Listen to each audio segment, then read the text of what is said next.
Hello, my darlings. The other day, I was sitting in my favorite cafe in San Diego, sipping my morning coffee and people watching. A woman about my age walked by, dressed head to toe in beige. A beige cardigan, beige pants, a beige purse. She looked neat, but there was something faded about her. It was as if she was trying her hardest to become invisible, to blend into the background, and it reminded me of my friend Carol. After turning 60, she decided her lot in life was age-appropriate elegance, and her wardrobe turned into an endless parade of black, gray, and beige.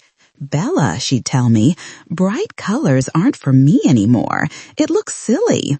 She hid herself in those shapeless robes from Walmart, believing it was the only way to look dignified at her age. This is the biggest lie we've ever been told. The lie that as we age, our lives, just like our clothes, must become paler. I'm Bella Carter, and today we're going to shatter that myth. We're going to talk about the brutal truth that stylists hide and how a single color can instantly wipe 10 or even 15 years off your face. And I promise, if you watch until the end, I'll reveal the ultimate secret, the very shade that makes people see your energy, not your age. If this topic resonates with you, hit that like button. Write in the comments what color makes you feel irresistible, and subscribe to my channel. Let's prove to the world that we're still here and we are shining. Let's start with the biggest lie we've been forced to believe. After 60, stick to neutral shades. They tell us that black is slimming, beige looks expensive, and gray is a sign of good taste. And we obediently clear our closets of everything lively, bright, and joyful, replacing it with a drab palette that we think befits our age. But here's the brutal truth, my dears. Nothing ages a woman more than trying to look respectable with boring colors. When our skin loses its natural blush with age, neutral and earthy tones only emphasize that paleness, making the face look tired and gray. I saw this transformation with Carol with my own eyes. One day we went shopping, and out of habit she reached for another gray cardigan. I stopped her hand. "Wait, honey," I said. "Let's just try something." I took a silk scarf in a rich emerald green off the rack. Carol refused, saying it was too bright, that she'd look like a Christmas tree. "Just put it on," I insisted. She reluctantly wrapped the scarf around her neck, and in that instant, a miracle happened. Her face lit up, her eyes sparkled, and her skin took on a healthy, warm glow. It was as if someone had flipped a switch and turned on a light inside her. She looked at herself in the mirror and gasped. The woman who had walked into the store as an invisible person was suddenly vibrant again. And that's the secret they hide from us. Neutral colors aren't the foundation of a wardrobe. They're the background. The main character of your look is the color placed right next to your face. Emerald, sapphire, ruby, these deep, pure shades work wonders on mature skin. They reflect light onto your face, erasing signs of fatigue and giving it a radiant glow. You don't need to completely change your wardrobe. A single bright blouse, a statement necklace, or, as in Carol's case, just one scarf is enough to transform you. Don't be afraid of color. Be afraid of becoming invisible. The second lie that holds us captive is comfort means baggy clothes. Oh, how easy it is to fall into this trap. As we get older, we start to value comfort, and our hands automatically reach for oversized tunics, loose pants, and shapeless dresses that don't restrict us. We think that by hiding our figure, we're also hiding the changes that come with age. But in reality, we achieve the opposite effect. Baggy clothes not only make us look visually larger, but they also scream to the world, "I've given up. I no longer want to be attractive." I want to tell you about my friend Julia from California. She's always been a curvy woman, and after retiring, she decided her destiny was oversized kafkans.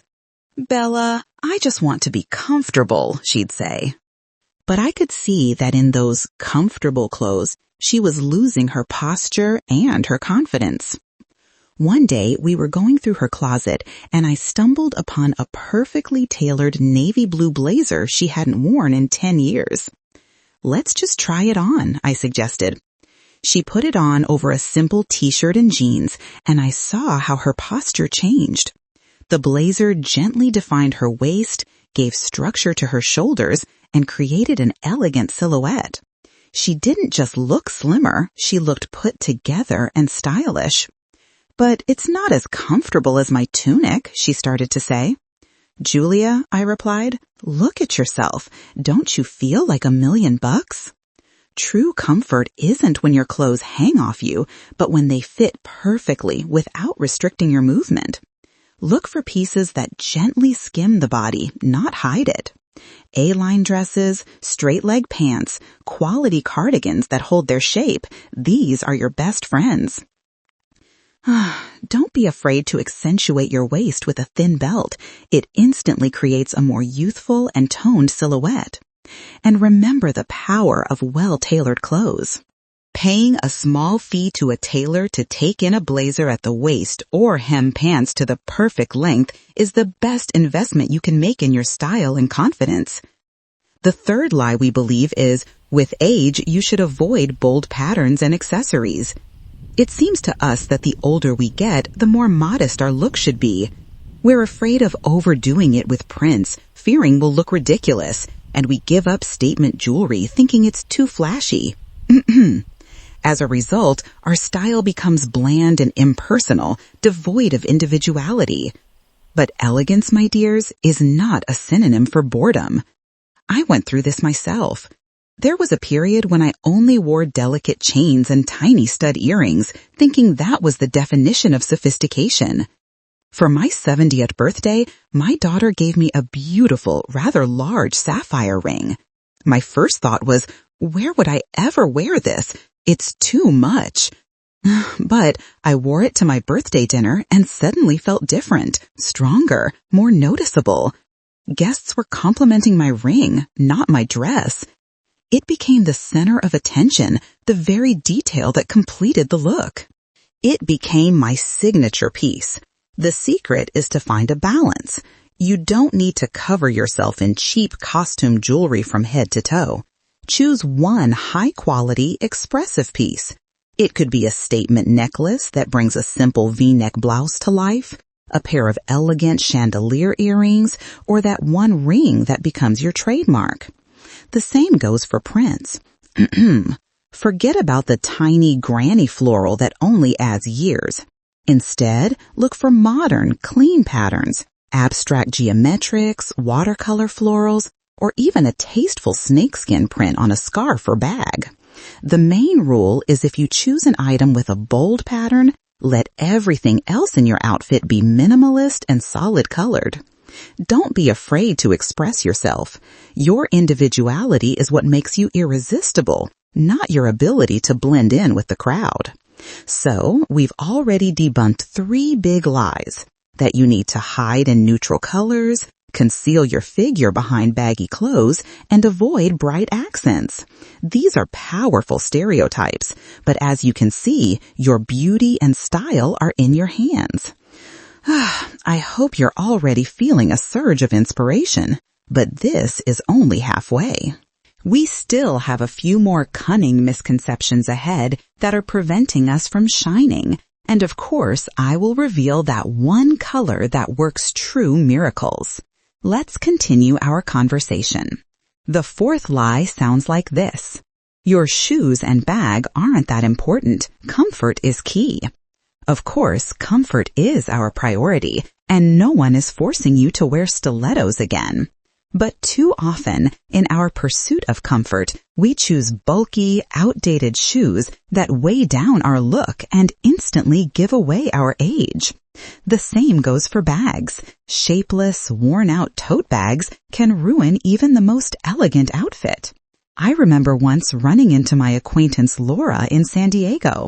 She was wearing a beautiful linen dress, but the entire look was ruined by a pair of chunky orthopedic sandals with Velcro straps. They screamed comfort, but whispered old age.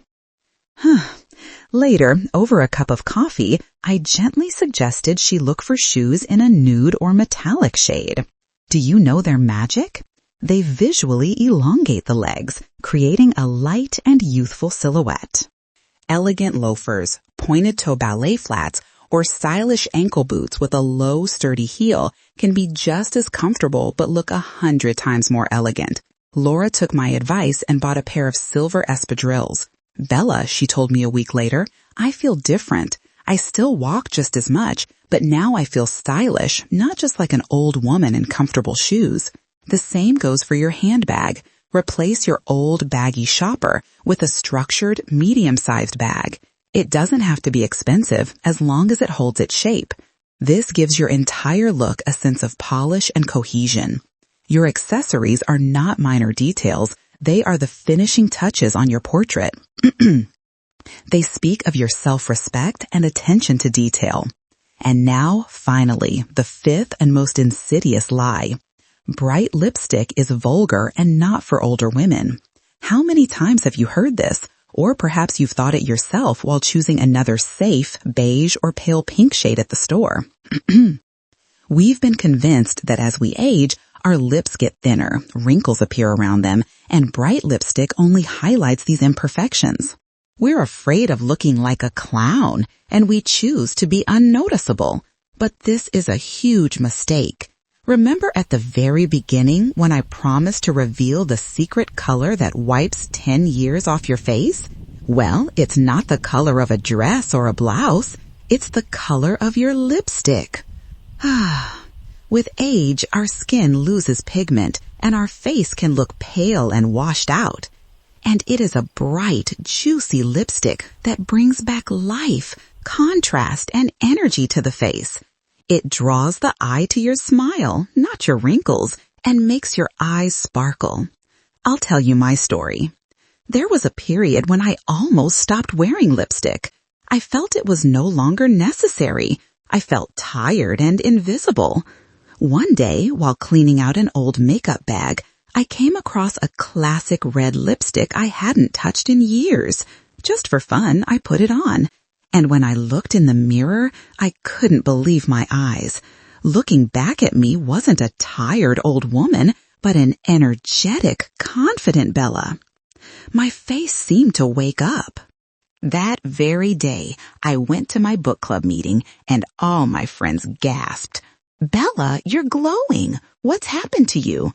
It was just lipstick. But it didn't just change my face. It changed how I felt about myself. The secret is to find your perfect shade. For most women over 60, it's not a screaming orange, but a classic red with a cool undertone or a deep berry color. These shades make teeth appear whiter and brighten the complexion. And be sure to choose a hydrating, creamy texture that won't dry out your lips or settle into fine lines. Don't be afraid to be bright. Your lipstick isn't just makeup. It's your declaration to the world. I am here, I am full of life, and I am still beautiful. If this video touched your heart, don't forget to give it a like, subscribe to my channel, and share it with a friend who might need to hear these words. This was Bella Carter. Remember that you deserve happiness, love, and care. Don't forget that. Until next time, my dears, and take care.